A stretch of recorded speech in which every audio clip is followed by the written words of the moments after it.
Hi everyone, welcome to a new class. This is unit number 39 and this unit is about indirect questions. Okay, so you may be wondering what are indirect questions?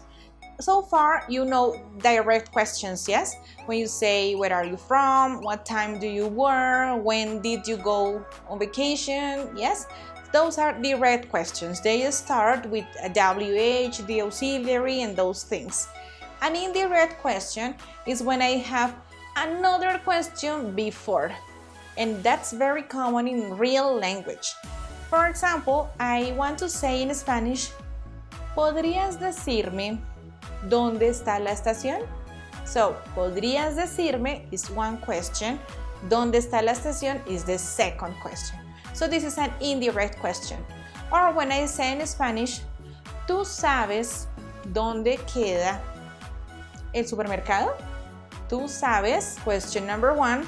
¿Dónde queda el supermercado? Question number two. These are indirect questions, okay? And in English, we are going to make some changes to questions when I have this special situation. In English, which ones are those? I can have, could you tell me? ¿Podrías decirme? Or do you know? Yes, ¿tú sabes?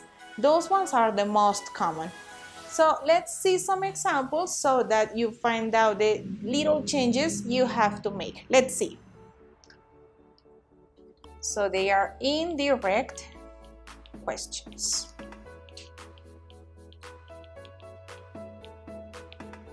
And we are going to compare here direct and indirect. One example here.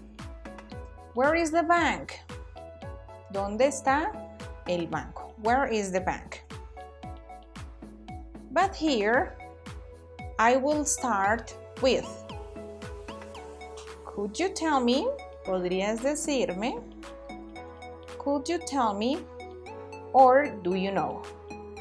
Vamos a utilizar esas dos, hay más, pero vamos a utilizar estas dos por ahora para podernos guiar. Could you tell me? Do you know? And I continue. So, could you tell me where the bank is? Could you tell me where the bank is? As you can see, I made some changes in the structure. The direct question was, where is the bank?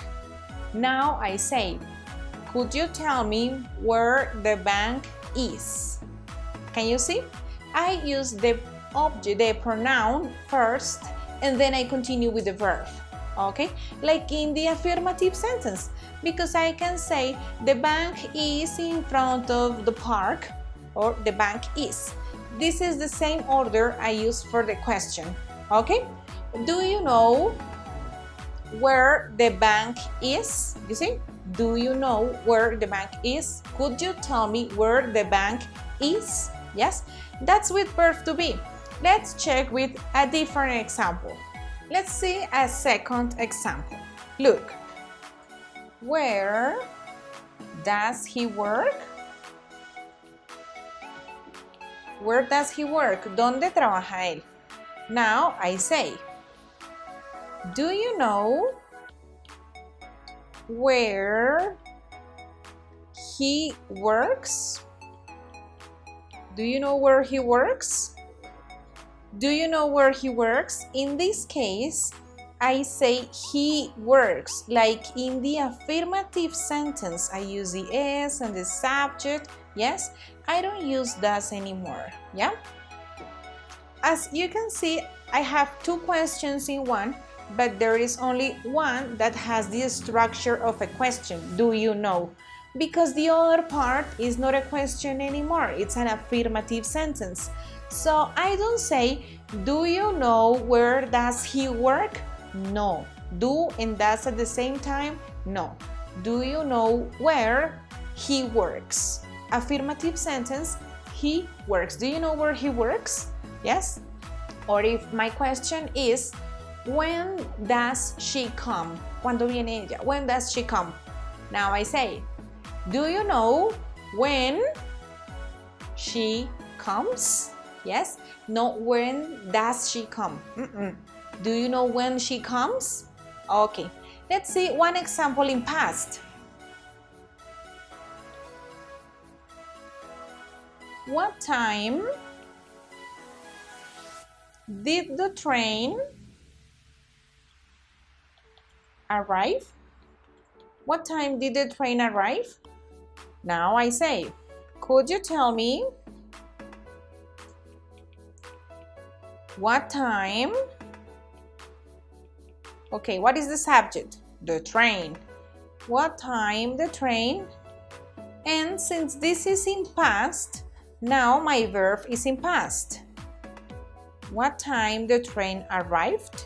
Could you tell me what time the train arrived? Yes?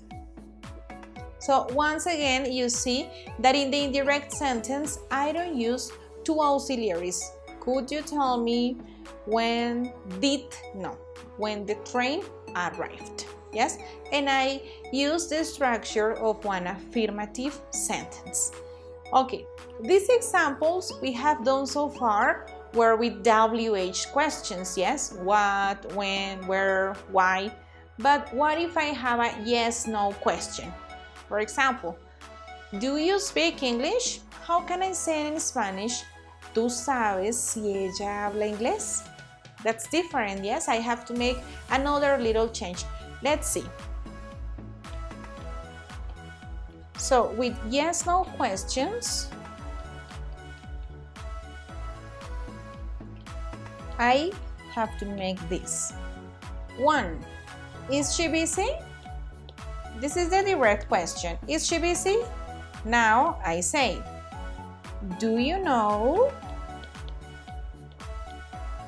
if, this is going to be very important, do you know if she is busy? As you can see here, verb to be is first because it's a question.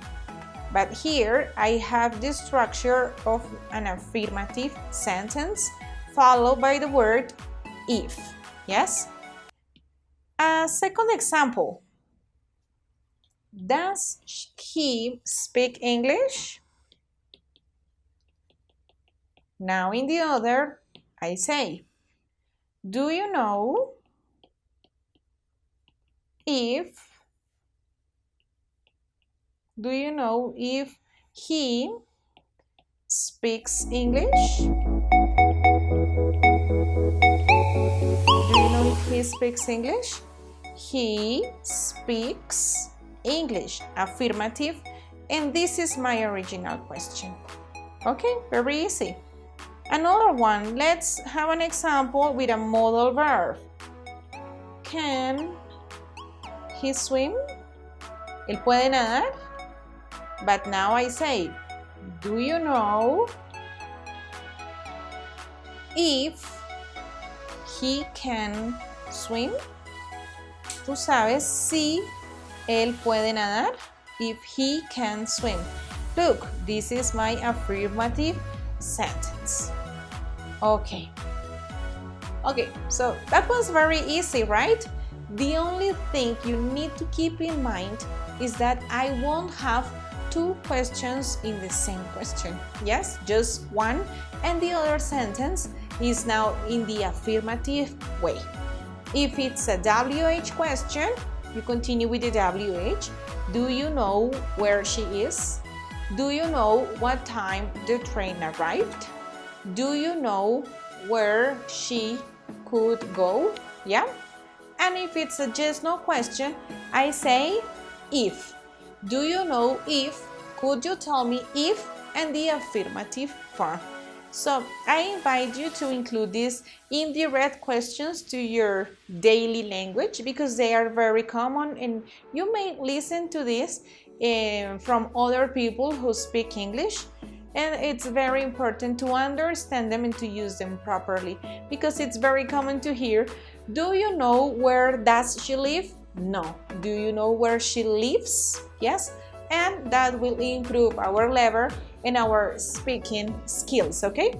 So that's all for today. Thank you very much. Please practice and I will see you next class. Bye-bye.